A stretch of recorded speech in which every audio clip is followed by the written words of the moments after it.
धर्ममर्त्यं यशस्यं च सोपदेशं ससंग्रहं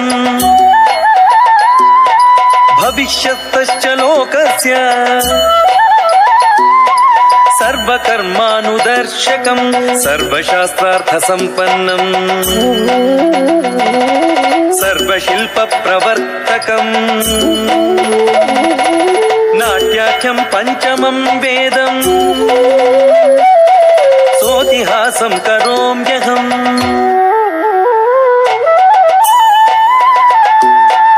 एवं संकल्प्य भगवान् सर्वान् वेदानुस्मरन् नाट्यवेदं ततश्चक्रे चतुर्वेदाङ्गसम्भवं जग्राह पाठ्यं ऋग्वेदात्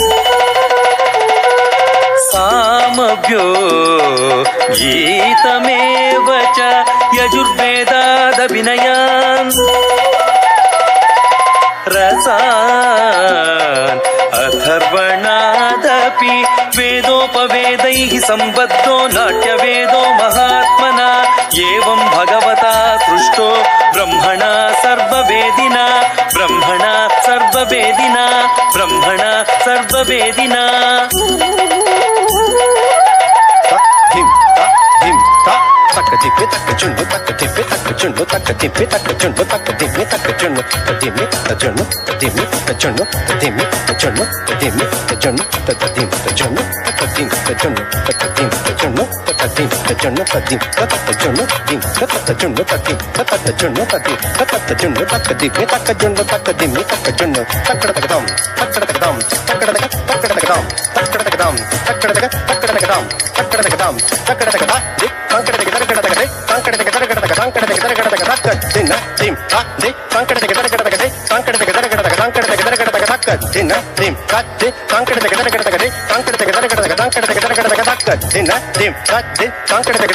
taka dinna dim dik tankada taka dinna dim tankada taka dinna dim taka dinna dim taka dinna dim taka dinna dim taka dinna dim taka dinna dim taka dinna dim taka dinna dim taka dinna dik taka dinna tam dik taka dinna tam dik taka dinna tam dik taka dinna tam taka dinna tam taka dinna tam taka dinna tam taka dinna tam dinna tam dinna tam tadigna tum tadigna tum tadigna tum tadigna tum tadigna tum tadigna tum tadigna tum tadigna tum tadigna tum dik taka dinna tam dik taka dinna tam dik taka dinna tam dik taka dinna tam taka dinna tam taka dinna tam taka dinna tam taka dinna tam dinna tam dinna tam tadigna tum tadigna tum tadigna tum tadigna tum tadigna tum tadigna tum tadigna tum tadigna tum tadigna tum tadik taka dinna tam tadik taka dinna tam dik taka dinna tam dik taka dinna tam taka dinna tam taka dinna tam taka dinna tam taka dinna tam dinna tam dinna tam tadigna tum tadigna tum tadigna tum tadigna tum tadigna tum tadigna tum tadigna tum tadigna tum tadigna tum ta din ta din ta dinne chundu dinne chundu dinne chundu dinne chundu chundu dinne chundu tarikata tam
Thank you very much for that absolutely exhilarating performance. The grace, the beauty, the coordination, absolutely fabulous. I think Nagananji, the co-chair, has a small gift and a token of our appreciation.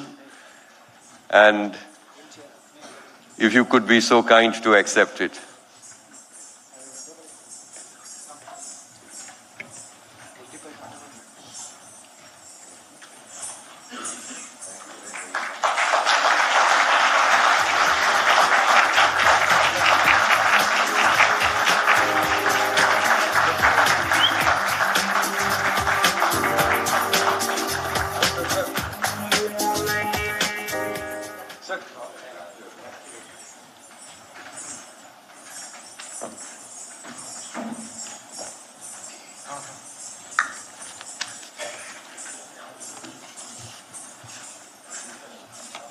May I request our keynote speaker, Ram Guha, to just join me on the dais.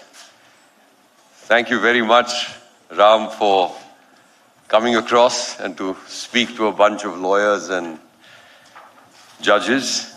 Ramchandra Guha needs no introduction for most of you here in this audience.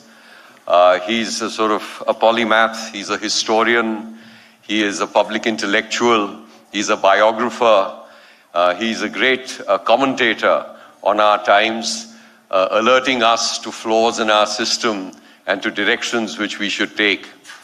I first heard Ram in 1987 when I was a student at Berkeley and he was visiting, and his area of focus at that time was forests and ecology. And he's written a brilliant book called Unquiet Woods. And I was, of course, completely enraptured by the presentation which he was making at the university. And thereafter I've had a number of occasions to listen to him on subjects as varied as cricket, on politics, on Gandhi, on the environment. And so with that very brief introduction, I request Ram to share with us his thoughts on why Mahatma Gandhi remains relevant today. Ram.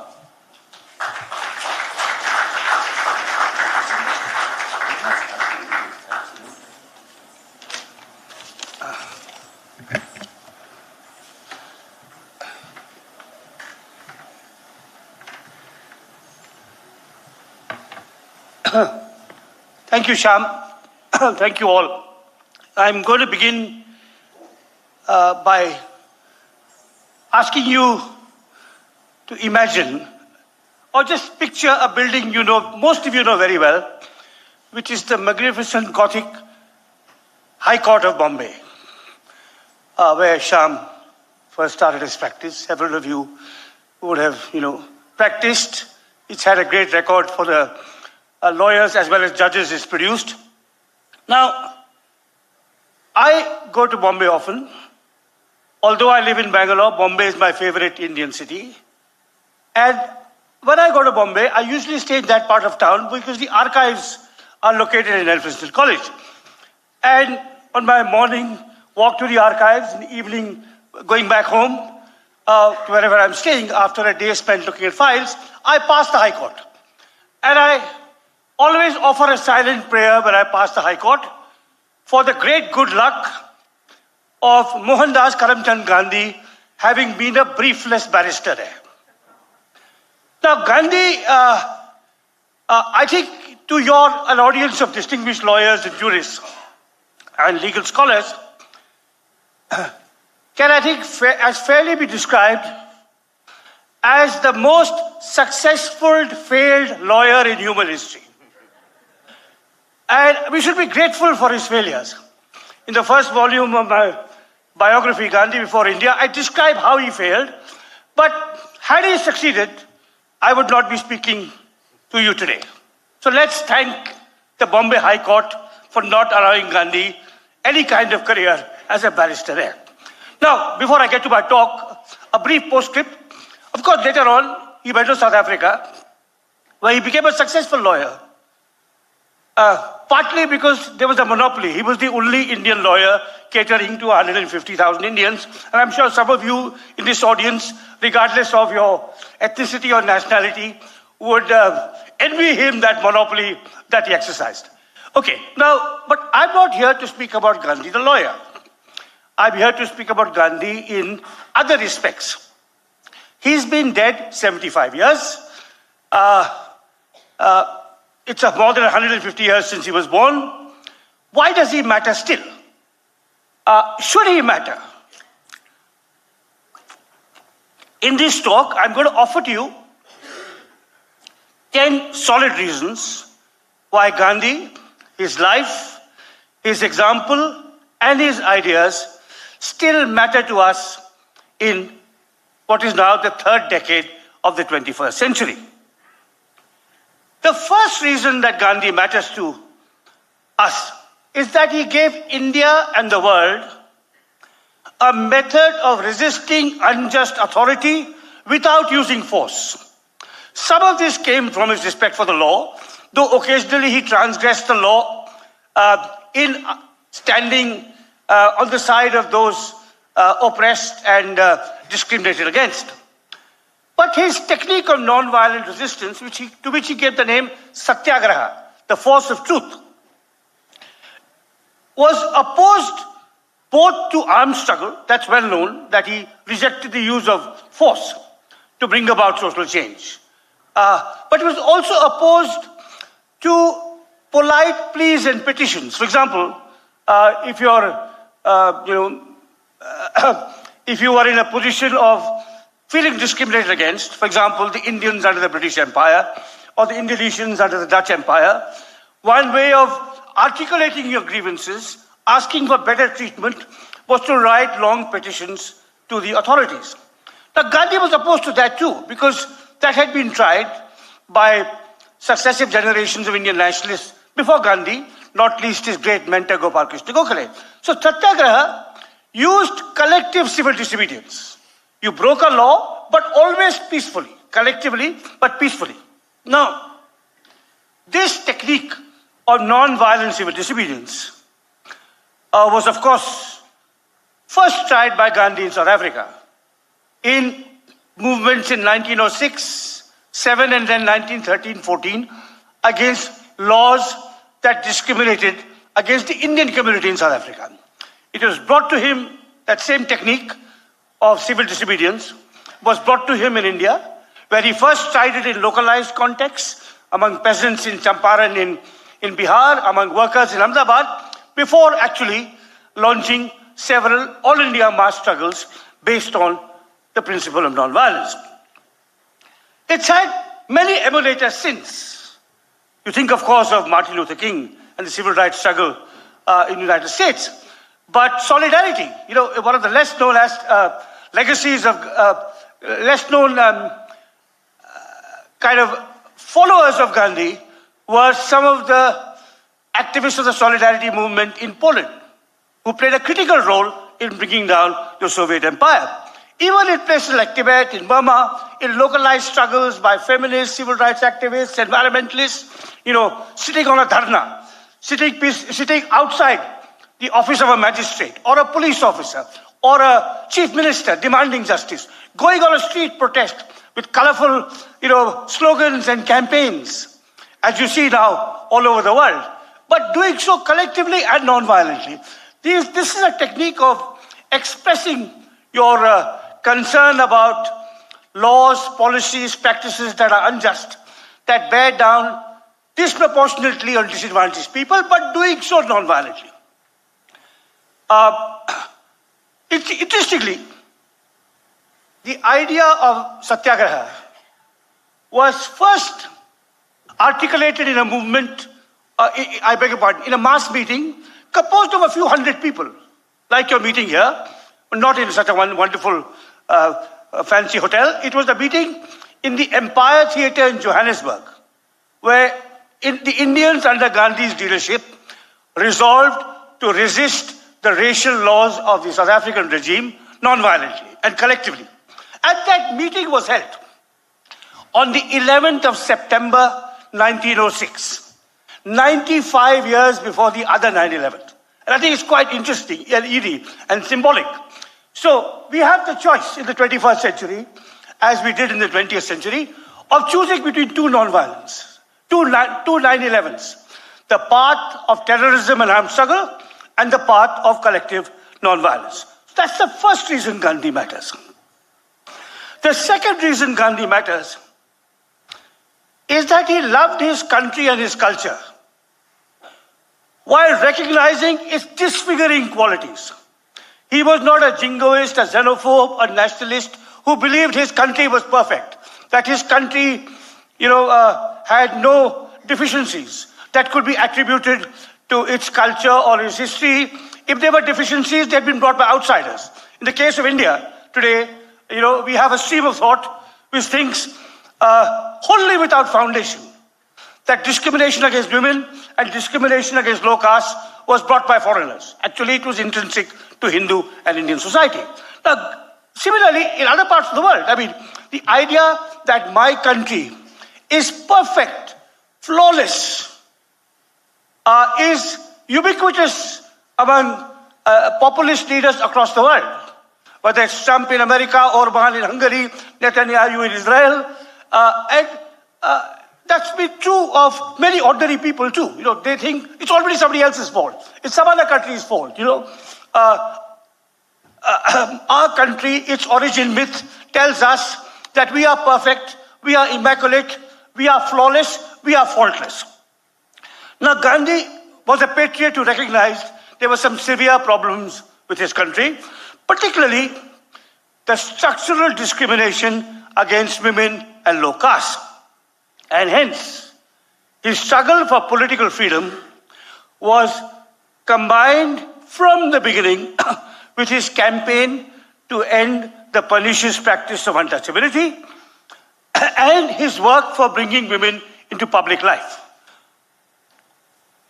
I greatly enjoyed the session prior to mine, where the question of gender equality came in different dimensions through the discussion. Now, Gandhi was not a 21st century feminist. By our standards, his feminism was seriously lacking, not least in his treatment of his wife. But if you look at what he did in the context of his own time, if you look at him not with the virtue of hindsight, but in his own context, if you compare him to his own contemporaries, you will see that Gandhi brought more women into the Indian freedom struggle than any other political leader of his time.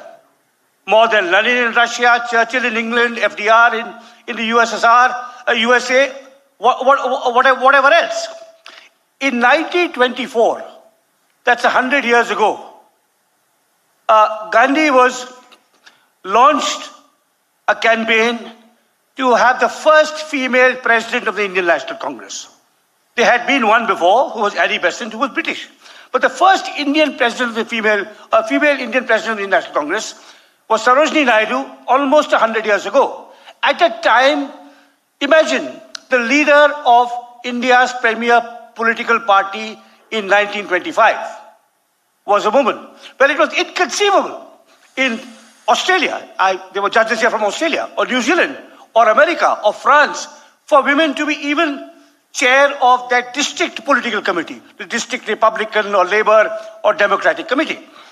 So, that's the second reason Gandhi matters. That he recognized that Indian society was, and particularly Hindu society, was disfigured by serious endemic discrimination against women and low caste, and he worked ceaselessly, if not to end it, at least to bring wider attention to these problems. The third reason Gandhi matters is that while he was a practicing and believing Hindu, he was a Hindu. He called himself a practicing Hindu. He self-identified, to use the current argot, he self-identified as a Hindu, even as a Sanatani Hindu sometimes.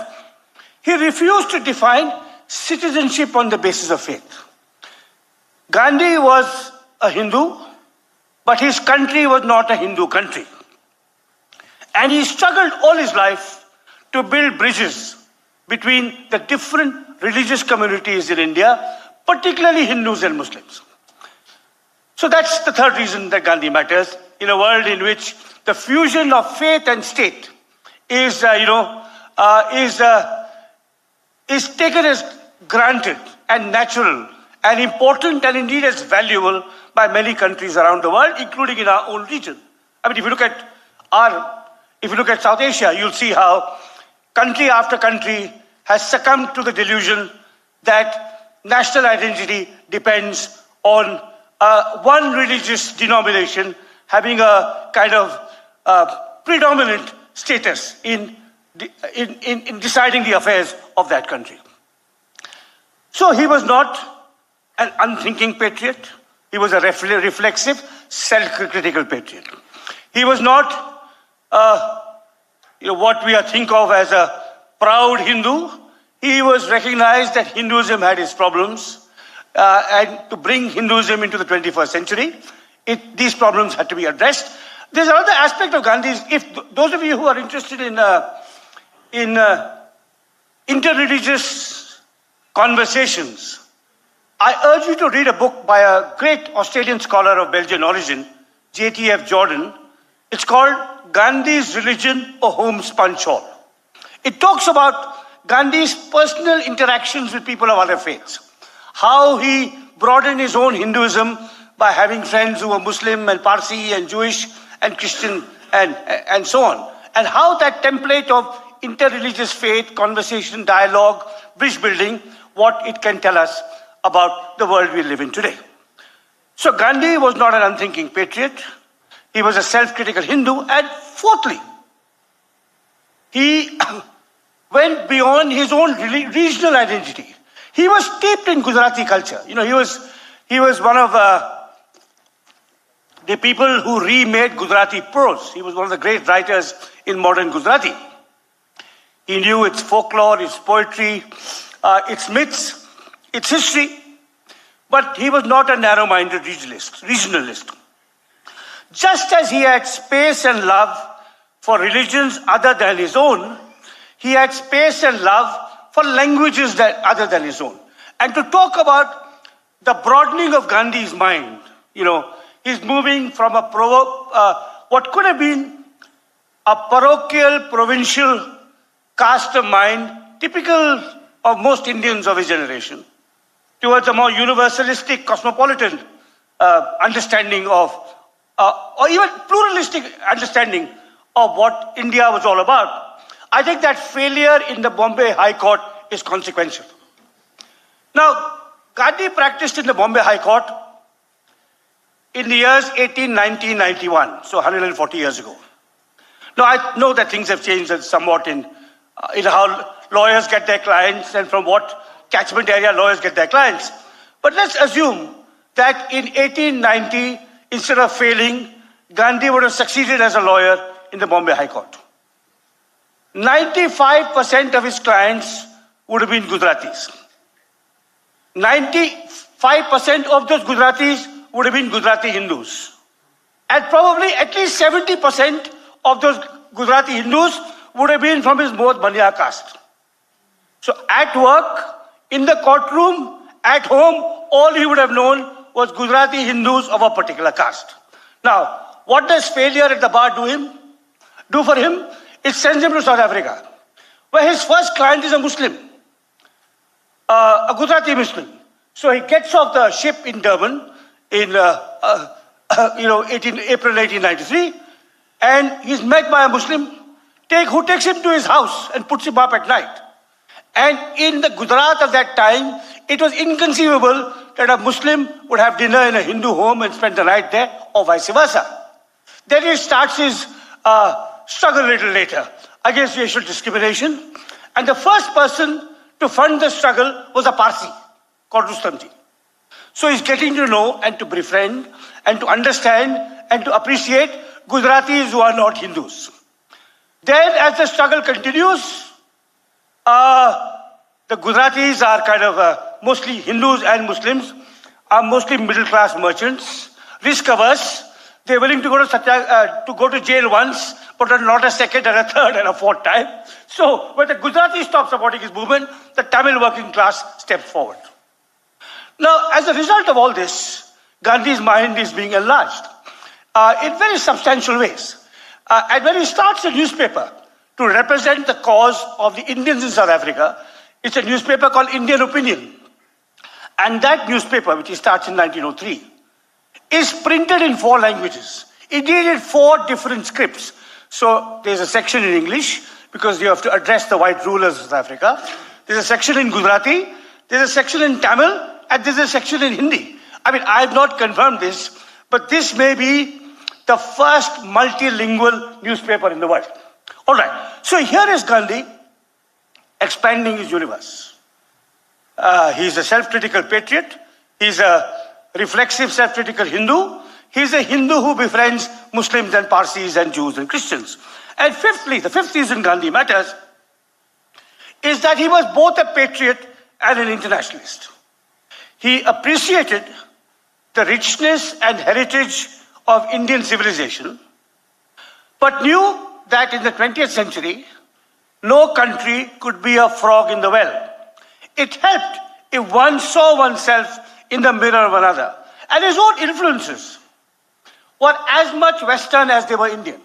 If you look at the moral and intellectual influences on Gandhi, you start with Gujarat.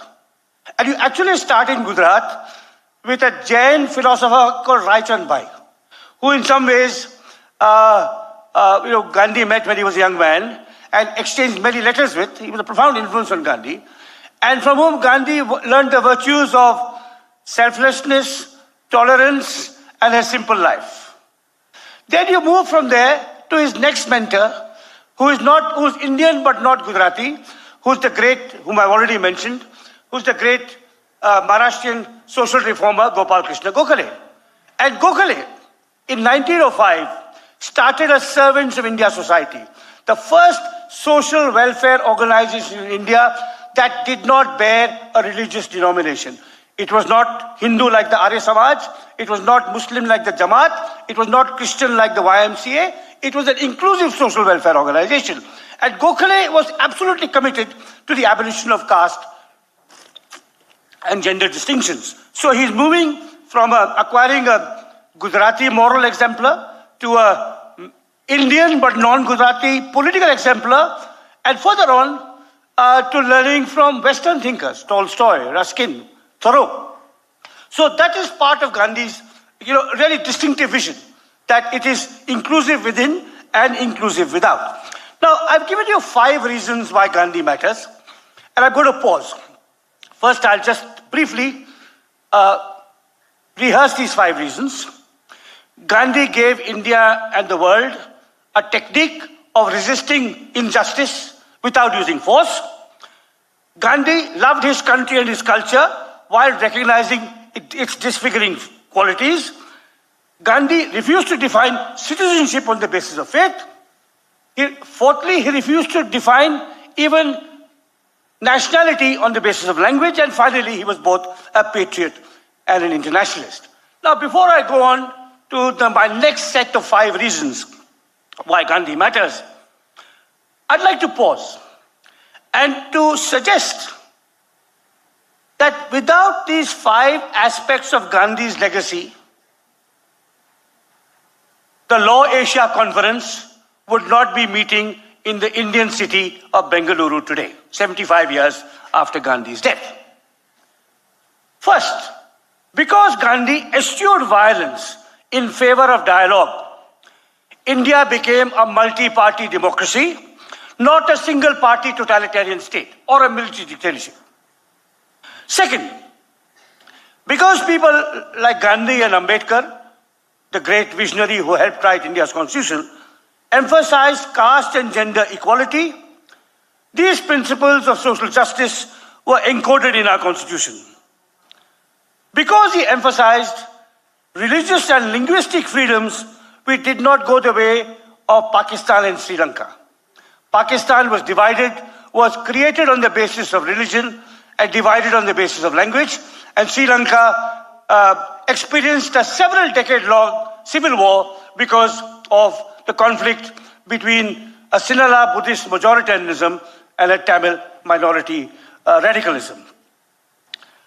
So I'm not for a moment suggesting that it was Gandhi alone who contributed to the creation of an independent India with a democratic and pluralist constitution and political structure. There were many other remarkable leaders. We can talk about, I mentioned Ambedkar, we can talk about our first Prime Minister, Jawaharlal Nehru, whose commitment to Hindu-Muslim harmony was as sturdy as Gandhi's. We can talk about Sardar Vallabhbhai Patel, who built India's administrative infrastructure, which has kept us together. We can talk about Kamala Devi Chattopadhyay, in my view, the greatest Indian woman of the 20th century. By the way, there's a great biography of Kamala Devi that will soon appear, written by the American historian Nico Slate, and many, many, many others. So I'm not suggesting that Gandhi was the only person who helped construct this modern, democratic, pluralistic republic. But he played a central role, a catalytic role, with the others working around him and with him and in collaboration with him. Without his leadership and his repeated emphasis on democracy, cultural pluralism, and social equality, all this might never have happened. I'm going to now turn to the other 5 reasons that Gandhi matters, which are perhaps less distinctive to India and maybe of more general relevance. The 6th reason that Gandhi matters is that he was a precocious environmentalist who anticipated that unbridled growth and consumerism could bring about planetary disaster. I could give you several quotes to illustrate Gandhi's precocious environmentalism, but I'm going to give you just one. It's again from almost 100 years ago.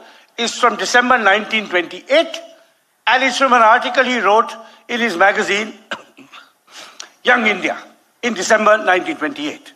So here is the quote. I quote, "God forbid that India should ever take to industrialization after the manner of the West. God forbid that India should ever take to industrialization after the manner of the West. The economic imperialism of a single tiny island kingdom, namely England, is today, namely 1928, keeping the world in chains. If an entire nation of 300 million, which is what India was then, it is now 1.4 billion, if an entire nation of 300 million took to similar economic exploitation, it would strip the world bare like locusts. And I submit to you that India and China are today, along with the West, stripping the world bare like locusts. Now, in this quote, there are two critical lines. One is the last phrase, strip the world bare like locusts. And the other comes early in the quotation I read to you, which is, God forbid that India should take to industrialization after the manner of the West, not God forbid that India take to industrialization, full stop. Now, Gandhi recognized, and he says elsewhere, that there are no new worlds to conquer. He says that Europe and America have divided the whole world between them. So he recognized that industrial prosperity in the West, in countries like Germany, England, France, and above all, United States, a model of development that was resource intensive, capital intensive, energy intensive, was made possible by colonization, by access to the resources of many continents and countries other than their own. So today we are well aware, partly because of climate change, that global consumer society that, is really stripping the world bare like locusts. It's impossible for the earth to sustain a situation in which every Indian has the lifestyle of an average American. Right. And there are other ways in which Gandhi anticipated this. He talked about the dangers of chemical agriculture. He talked about the importance of decentralized economic growth, where local communities would have control over their own resources and so on. So that's the sixth reason Gandhi matters. He was a precocious environmentalist. The seventh reason Gandhi matters was his ability to grow and evolve as his career progressed. I mean, this is a lesson to, people in every profession, in the law, in the judiciary, as doctors, as teachers, as scientists, and indeed as writers, dare I say. There's a quote attributed to John Maynard Keynes: "When the facts change, I change my mind. And how about you, sir?" Now, this is possibly apocryphal, though it's in line with, Keynes's liberalism. But there's an actual quote that Gandhi made in 1934, which I shall read out to you. "I make no hobgoblin of consistency. If I am true to myself from moment to moment, I do not mind all the inconsistencies that may be flung in my face." So Gandhi was slowly evolving, and there are many aspects of his moral evolution, his views on caste, where he was a timid, hesitant critic of the caste system, but when confronted by the radicalism of Ambedkar, he changed his mind and became more radical himself. He was slow to involve women in public life, but when feminists like Kamala Devi challenged him, he recognized that he must do more. But in many ways, the most striking example of Gandhi's moral evolution is his attitude to race. When Gandhi goes to Africa in 1893, as a young man of 24, he was, and there should be no qualifier here, he was a racist. His mind he was receptive to the prejudices of the time. And the prejudices of the time in India were, the West is more civilizationally advanced. Indians are below them, but can, with an effort of will and understanding and education, reach where the West is, and the Africans are uncivilized, almost barbarians. And Gandhi even used, in his early writings, the word kafir, which is an extremely pejorative word. So he was a racist who, in his time in South Africa, slowly evolved to becoming a non-racist. And so in 1894, 95, 96, if you read what he says about the Africans, he subscribes to this threefold hierarchy. Europeans are very civilized. Indians are getting to be civilized, and the Africans perhaps can never be civilized. By 1908, he had changed his mind, and in a speech in Johannesburg, he said, every race, every community, should be treated as equal. And by the time he comes back to India, he moves from being a non-racist to an anti-racist. And through the 20s and the 30s, he's in regular correspondence with great leaders of the American civil rights struggle, W.E.B. Du Bois, Martin Luther King's teacher, Howard Thurman, who comes to visit Gandhi in his ashram in 1936. And Gandhi tells him, it is through you, African Americans, that the message of non-violence and social justice will reach the world. Now, it's very easy to quote Gandhi out of context. There's a whole industry of writers, activists, scholars, polemicists, politicians who made a living and a career attacking Gandhi. It's the easiest way to become famous in India, attack Gandhi, and possibly even the world. And from any perspective. You can show he's racist, he's anti-women, he was a supporter of the caste system, he supported the British. And of course, now when you no longer have a difference between history and myth, but a difference between history and WhatsApp history. The way these rumors circulate, as someone once said, a lie is halfway around the world before the truth has got its boots on. And I frequently, as a Gandhi biographer, I'll get mails from fact-checking sites. Did Gandhi say this? Did he say that? Half the time he did not say that. Half the time he said something which looks awful and reactionary and racist and casteist and patriarchal. But when did he say it? Why did he say it? Did he change his mind? What was the context? That you will never get in 8 words quoted out of context. But if you carefully study Gandhi's views on caste, gender, and above all race, you see how extraordinary his moral evolution was, how he was willing to engage, to debate, to learn, and change his mind. The 8th reason that Gandhi matters, and this is again something that is of absolute relevance, particularly to people in authority, in positions of authority, to chief justices of courts, of heads of law firms, to directors of hospitals, to CEOs of companies.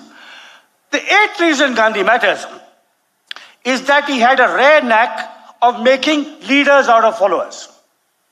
He identified talent, nurtured and developed it, and set these people free to grow further on their own.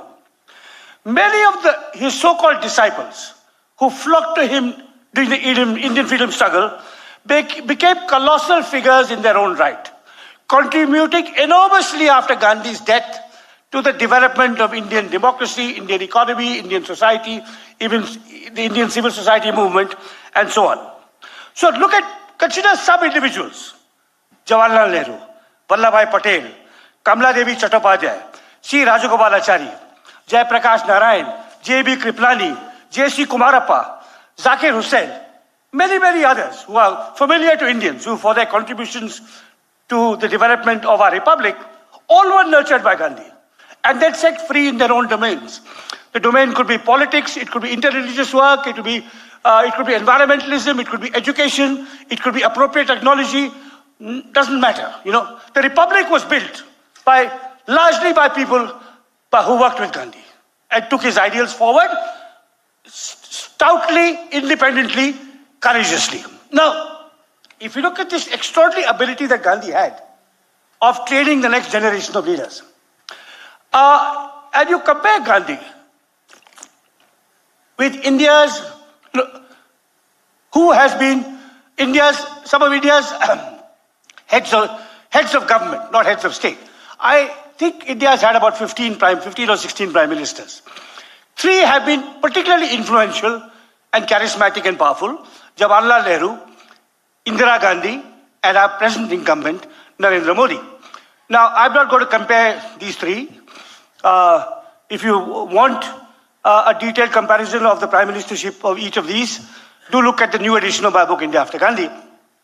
But I'm going to just tell you a striking similarity. We tend to think of Nehru and Modi as polar opposites, and Indira Gandhi in a class of her own, maybe opposed both to Nehru and to Modi.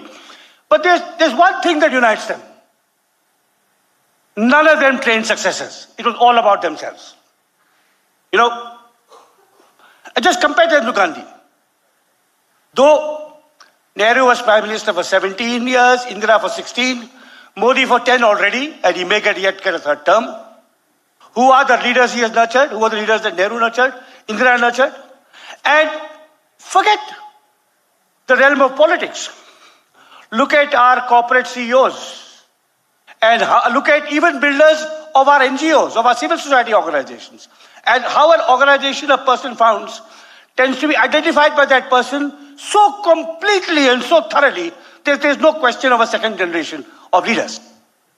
So that's the 8th reason Gandhi matters. The 9th reason that Gandhi matters was his willingness to see the opponent's point of view, coupled with his readiness to reach out to them and seek a middle ground. He had an absolute inability to hold grudges. Absolute inability to hold grudges. He had no personal dislikes or hatreds. He had intellectual and political disagreements, but these also he hoped he could resolve through conversation. You know, the beauty of the middle ground. There's a phrase of Gandhi's which at first sight sounds paradoxical. The beauty of compromise. You know, compromise is supposed to be something wrong, you know, but the beauty of compromise. So Gandhi had no personal dislikes or hatreds. And his language was he was non-violent in action, in thought, and in language. And I think that's something all of us can learn from him. And I was very struck during the pandemic when I was watching the TV after the great American civil rights leader John Lewis died. You know, some of you would have known of him. He was one of King's closest associates, and he was brutally beaten on that bridge. And then, of course, was a congressman for many, many terms. And there were some tributes to him after he died. And his debt to Gandhi came up. You know, people talked about how John Lewis visited India several times, went to the Sevagram ashram, and someone was asked John Lewis, "What did you learn from Gandhi?" And he said, of course, non-violence, of course, interfaith harmony, but also, of course, taking everyone along, but above all, how to disagree without being disagreeable. So I've given you 9 reasons why Gandhi matters, and now I'm going to come to the 10th. And allow me to here read out a few paragraphs of my talk. The 10th reason that Gandhi matters is the transparency of his personal and his public life. Anyone could walk into his ashram. Anyone could debate with him. Indeed, as happened, anyone could walk up to him and assassinate him. What a contrast this is with the security-obsessed lives of other political leaders. Indeed, even of other powerful people in industry and in other professions and so on, where there's always a barrier of secretaries and PAs guarding them from the wider world. The French poet Paul Valéry once remarked that in general, the people hide from each other. The things that people hide from each other are of an emotional or physiological nature: defects, manias, lusts, passions, and superstitions. Among all the public figures of his time or ours, Gandhi was singular in that he exposed his defects, his manias, his lusts, his passions, and his superstitions to the whole world through writings in periodicals that he himself edited and published. And the odd dark thought that he kept for private correspondence with friends or confidants was posthumously and unsentimentally made available to us by the editors of Gandhi's collected works. An English Quaker who interacted with Gandhi closely once remarked, "Gandhiji had no private life, as we Westerners understand the expression. God knows what we would think of other celebrated figures, whether in politics or business, sports, science or the arts, if he was so directly exposed to the intimacies of their lives and their thoughts and their failures and their anxieties. Beyond satyagraha, beyond interfaith harmony, beyond environmental responsibility, the ending of the British Empire, and the delegitimizing of untouchability, the practice of and the largely successful quest for truth may in fact be Gandhi's most remarkable achievement. Thank you.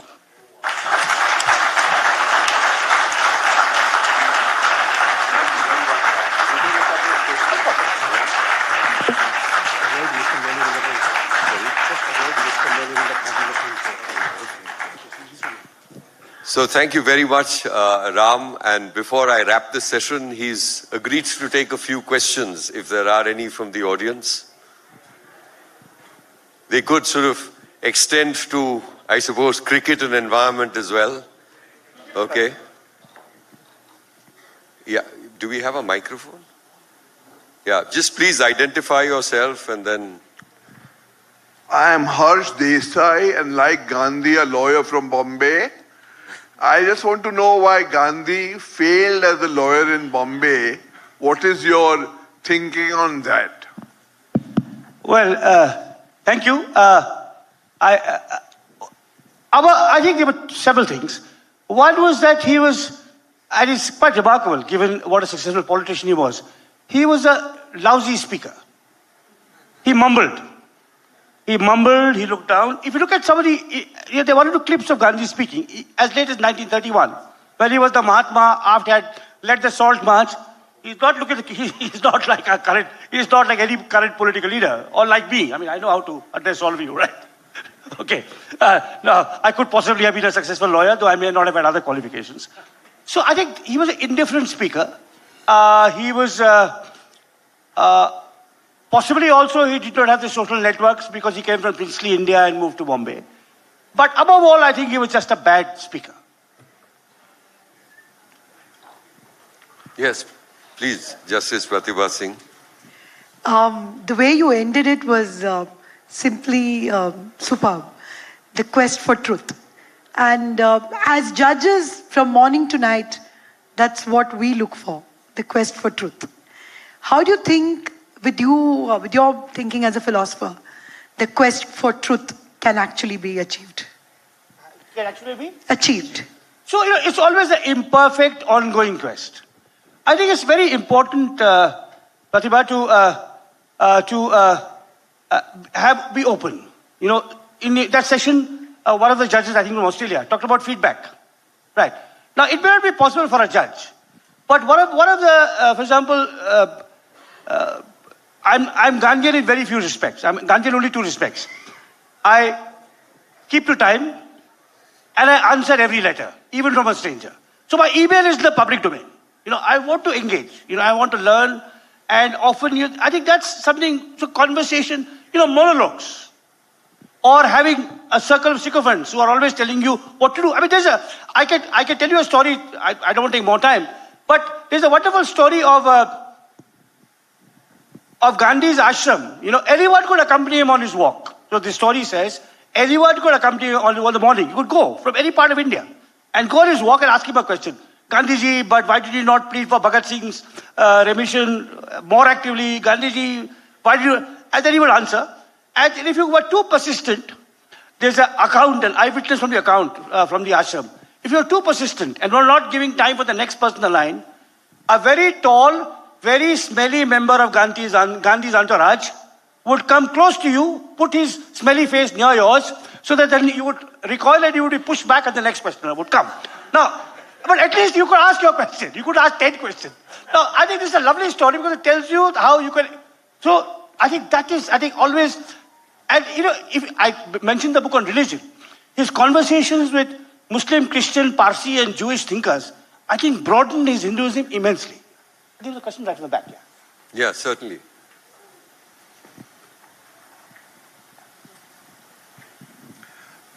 You said that the very first point you made, that Gandhiji gave a non-violent alternative to the world. Yeah.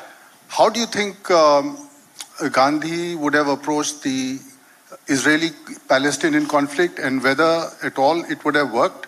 And also whether the leadership of either of the parties might have listened to him, and what his advice would have been?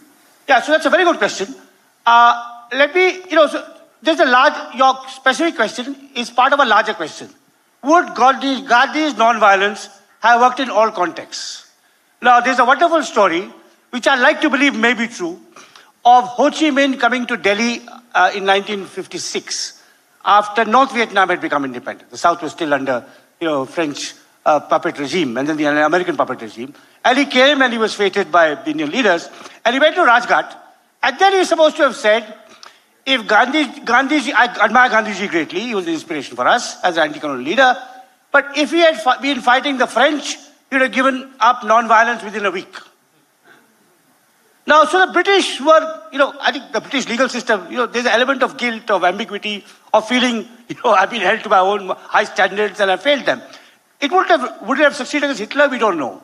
But I think it is conversations. I think both sides have acted in bad faith. If you go look at the history post-1993, not before, both sides have acted in bad faith. In my personal view, the Israelis more than the Palestinians because they're the stronger party. But that's my personal view, but that doesn't mean I would excuse some of the horrific things that the Palestinian leadership has done. So I think, both sides, clearly, in this case, at least you don't have to listen to Gandhi to have a long-term ceasefire, You don't have to listen to Gandhi. Of course, what Hamas did was absolutely awful. But that kind of, reasoning, tolerance, wisdom, how that would come, it's hard to say. But this, of course, to be fair, the Middle East has been caught in the trap of imperial rivalries for a very long time.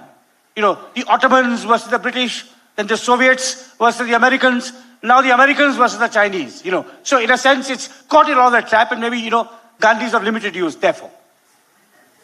Okay, perhaps I can take one last question. All right. There's a preference for... We're just running a little short of time, so I must bring this to a close. Yeah. You said that Gandhi has no private life. Yeah. And the lawyers believe in the right to privacy. Lawyers believes in right to privacy. In today's world, can we sustain without private life? No, yeah. So that's a very good question. So if you are not in public life, well, there are two things. Private people are entitled to their privacy. So I don't want, a state camera spying on me. So I am not given, unless it's mandatory, I don't give my Aadhaar. I'm not on Digi Yatra because I don't want the Home Ministry having my face. I'm willing to spend 15 minutes, a longer queue. Right? So private individuals are entitled to their privacy. But public individuals, how much privacy? What should they declare? And Gandhi was, of course, exceptional in that regard because he was always, that was a quest for private and personal truth and a private and public, truth and a recognition of his failures. But I think this, so I accept that, right? Obviously, Gandhi had no private life. My last remark should not be interpreted by an authoritarian state to intrude on all of us, right? Or not just here, it could be the Chinese, it could be the Americans, it could be the Israelis, it could be anyone. But I think it's a question of openness and transparency. If you look at how much dissembling there is by our political leaders, I think that's probably what I was aiming at. Yeah, sure, Ijaz, yeah. Please. Just identify yourself, just... My name is Ejaz Maqbool. In fact, I invited him for the Tarkunde Memorial Lecture. He had been with us. I just wanted to put a small 11th reason for Gandhi. And Allama Iqbal had written a small couplet which he said, "Budkhane ke darwaze pe sota hai Brahman, taqdeer ko rota hai Musalman tahe mehrab, mashriq is east. मशरिक से हो बेजार न मगरिब से हजर कर फितरत का इशारा है कि हर शब को सैर कर." So I wanted to know what universal message which is still Gandhi is relevant for the entire world. I think most of them. So if I was to single out 8 or 10, I mentioned 10, not one universal message.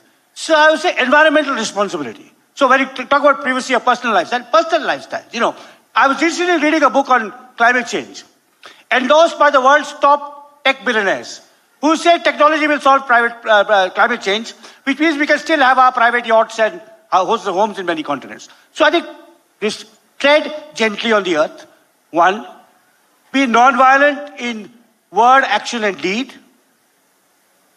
Think of inter-religious harmony and recognize the failures and fault lines in your own religious, regional, or national tradition, and above all in yourself. So there are 4 or 5, I would say, broad lessons, not one. I mean, you can't reduce it to just one. So I'm sorry, I'm going to have to bring this wonderful exchange to an end, but I think it can continue over coffee because we have a coffee break which follows. Before I sort of draw this session to a close, I was actually reminded when Ram Guha told us about Gandhi's failure as a barrister in the Bombay High Court.